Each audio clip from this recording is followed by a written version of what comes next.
오늘은 금융의 미래, 어쩌면 그 역사가 바뀌는 순간일지도 모를 그런 이야기를 좀 해보려고 합니다. 미국 나스닥에 상장된 한 회사의 주식이요. 그냥 증권 앱 안에 잠자고 있는 자산이 아니라 솔라나 블록체인 위에서 대출을 위한 담보로 쓰이기 시작했다는 소식이에요. 이게 그냥 주식을 토큰으로 만들었다 하는 그런 흔한 뉴스랑은 결이 완전히 다르죠. 핵심은 미국 증권거래위원회, 그러니까 SEC에 정식으로 등록된 진짜 주식이거든요. 그 주식이 모든 규제를 완벽하게 지키면서 블록체인 생태계 안으로, 그것도 디파이의 심장부로 직접 들어온 첫 사례라는 점입니다. 바로 그 지점이에요. 그래서 오늘 저희의 미션은 딱 이겁니다.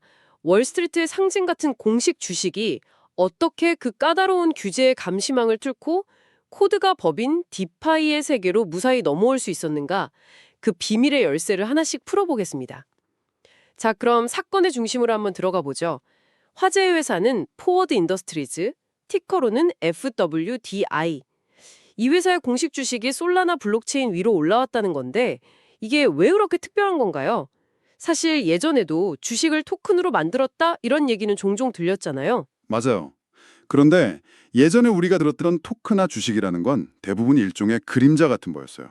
그림자요? 네, 실제 주식의 가격만 따라가는 파생 상품이거나 아니면 제3자가 주식을 사서 금고에 넣어두고 이만큼 보관하고 있습니다라는 증표로 발행하는 랩드 토큰 같은 합성 자산이었죠. 법적인 소유권이 블록체인 위에서 직접 증명되지는 않았거든요. 아, 그러니까 실제 주식 그 자체가 아니라 주식이랑 가격이 연동된 일종의 복원증이나 교환권 같은 개념이었군요. 내가 가진 토큰이 법적으로 그 회사 주식이라고 주장할 수는 없었던 거네요. 정확합니다. 그런데 이번 FWDI 사례는 완전히 달라요. SEC가 공인한 이전 대리인, 즉 트랜스퍼 에이전트라고 하는데 슈퍼스테이트라는 회사가 이 모든 과정을 주도하거든요. 네. 이들은 실제 회사의 주주 명부 자체를 블록체인 위에서 실시간으로 기록하고 관리해요. 주주 명부 자체를요? 네. 즉, 블록체인에 기록된 소유권이 법적으로 완벽하게 동일한 효력을 갖는 진짜 주식 그 자체가 온체인에서 거래되는 구조인 거죠. 블록체인이 공식적인 주주 명부가 되는 첫 사례라고 봐도 무방합니다. 블록체인이 주주 명부가 된다라 이건 정말 차원이 다른 얘기네요. 그런데 왜 하필 포워드 인더스트리즈였을까요? 솔직히 애플이나 테슬라 같은 빅테크 기업도 아니고 이름이 좀 생소하거든요. 뭔가 특별한 배경이 있었나요? 아주 절묘한 질문이에요. 이건 절대 우연한 선택이 아닙니다. FWDI는 이미 솔라나 생태계에 아주 깊숙이 발을 담고 있는 기업이거든요. 아, 그래요? 네, 공개된 자료를 보면 이 회사가 보유한 SOL 토큰이 약 680만 개에 달해요. 잠깐만요. 680만 개요? 와, 지금 시세로만 따져도 이건 뭐 어마어마한 금액인데 이건 그냥 솔라나에 투자 좀 했다 수준이 아니라 거의 회사의 방향성 자체를 걸었다고 봐야 하는 거 아닌가요? 그렇죠. 거의 솔라나 생태계의 주요 플레이어 중 하나라고 봐야죠. 그래서 이번 행보가 갑작스러운 기술 실험이 아니라 그들이 오랫동안 계획해온 디지털 자산 전략의 하이라이트라고 해석해야 합니다. 심지어 이들은 갤럭시 디지털이나 멀티코인 캐피털 같은 거물급 크립토 투자사들하고도 긴밀한 관계를 맺고 있어요. 다 계획이 있었던 거죠. 아, 이제 그림이 좀 그려지네요. 자신들이 보유한 솔라나 자산의 가치를 극대화하고 또 생태계의 가능성을 직접 증명하기 위해서 아예 자기 회사 주식을 온체인으로 올리는 총대를 맨 거군요. 정말 흥미롭습니다. 그럼 기술적으로는 이게 어떻게 구현되는 건가요? 예를 들어 제 증권 계좌에 있는 FWID 주식이 어떻게 블록체인 지갑으로 들어가는 건지 그 과정이 궁금해요. FWID 주식은 솔라나의 표준 토큰인 SPL 토큰 형태로 발행됩니다. 여기서 가장 중요한 기술적 그리고 규제적 장치가 바로 허용된 지갑, 그러니까 얼라울 리스트 구조예요. 허용된 지갑이요? 네, 아무나 이 주식 토큰을 거래하거나 보유할 수 있는 게 아닙니다. 아, 아무나 들어올 수 있는 게 아니라 미리 허가받은 사람들만 참여할 수 있는 프라이빗 클럽 같은 거군요. 맞아요. 자금 세탁 방지 AML이나 고객 확인 KYC 같은 규제 요건을 모두 충족한 검증된 지갑 주소만 이 토큰을 받을 수 있도록 사전에 목록을 만드는 거죠. 투자자는 전통적인 증권사에 있는 자신의 FWID 주식을 이 허용 목록에 등록된 자신의 온체인 지갑으로 옮겨달라고 요청하면 돼요. 그 과정을 아까 말씀하신 그 슈퍼스테이트가 처리해 주는 거고요. 네, 맞습니다. SEC 공인 이전 대리인인 슈퍼스테이트가 합법적으로 처리해주고요. 슈퍼스테이트는 이 서비스를 오프닝벨이라는 플랫폼을 통해 제공하고 있습니다. 그렇군요. 규제 안에서 움직이기 위해 허용된 지갑이라는 장치를 뒀다는 건 이해가 가는데 그 무대를 솔라나로 정한 것도 같은 맥락에서 봐야 할까요? 다른 선택지도 많았을 텐데요. 예를 들어 요즘 잘 나가는 이더리움 레이어 2 같은 것들도 있잖아요. 좋은 포인트예요. 물론 방금 이야기한 것처럼 FWDI 자체가 솔라나의 강력한 지지자라는 점이 가장 큰 이유였겠죠. 하지만 기술적으로도 솔라나는 기관 투자자들에게 매력적인 부분이 분명히 있어요. 어떤 점들이죠? 빠른 처리 속도와 아주 저렴한 수수료는 기본이고요. 이더리움 레이어 2들이 여러 개로 나뉘어서 유동성이 파편화될 수 있는 것과 달리 솔라나는 단일 체인이라 모든 것이 하나의 장부에서 처리된다는 단순함과 통합성의 강점이죠. 기관 입장에서는 복잡한 것보다 예측 가능하고 일관된 환경을 선호하거든요. 자, 그럼 이제 가장 실용적인 질문입니다. 이렇게 어렵게 규제도 통과하고 기술적인 절차를 거쳐서 블록체인 지갑으로 주식을 가져왔어요. 그래서 이걸로 도대체 뭘 할 수 있는 거죠? 바로 이 지점이 이번 사건의 핵심이죠. 잠자고 있던 자산을 깨우는 겁니다. 이 토큰화된 FWDI 주식은 솔라나 기반의 대표적인 대출 프로토콜인 카미노에서 곧바로 담보로 사용할 수 있어요. 아, 그러니까 제 주식을 카미노에 담보로 맡기고 그걸 기반으로 USDC 같은 스테이블 코인을 빌릴 수 있다는 거군요. 바로 그거죠. 이게 왜 중요하냐면 기존에는 주식을 가진 사람이 현금이 필요하면 주식을 팔아야만 했어요. 하지만 장기 투자자 입장에서는 미래 가치를 보고 투자한 주식을 팔고 싶지 않잖아요. 이 모델을 이용하면 주식을 팔지 않고도 자산의 가치를 활용해서 현금 유동성을 확보할 수 있게 되는 겁니다. 주식을 팔지 않고 유동성을 확보하는 건 분명 매력적인데, 반대로 생각하면 리스크도 커지는 거 아닌가요?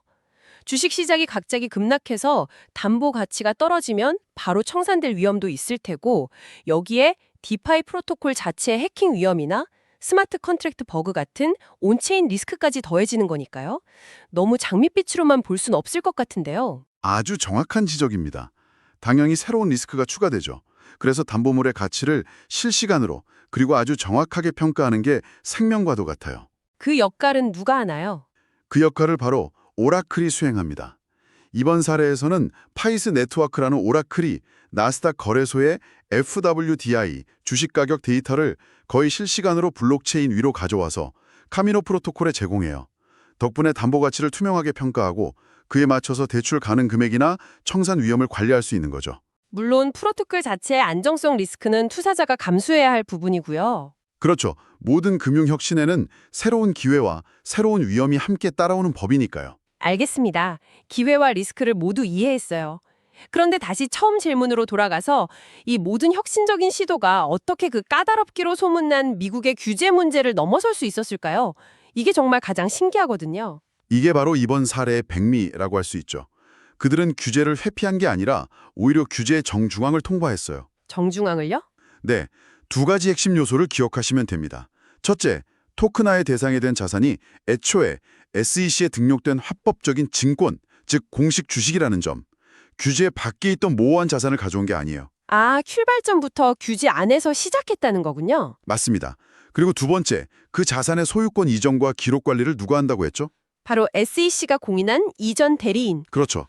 그 이전 대리인이 기존의 법적 절차를 그대로 따라서 처리한다는 점입니다. 즉, 기존 금융 시스템의 규제 틀을 완벽하게 존중하면서 그 안에서 기록 방식만 종이 장부에서 블록체인이라는 더 효율적인 기술로 바꾼 거예요. 규제를 무시하거나 우회한 게 아니라 규제의 품 안으로 들어간 거네요. 바로 그겁니다.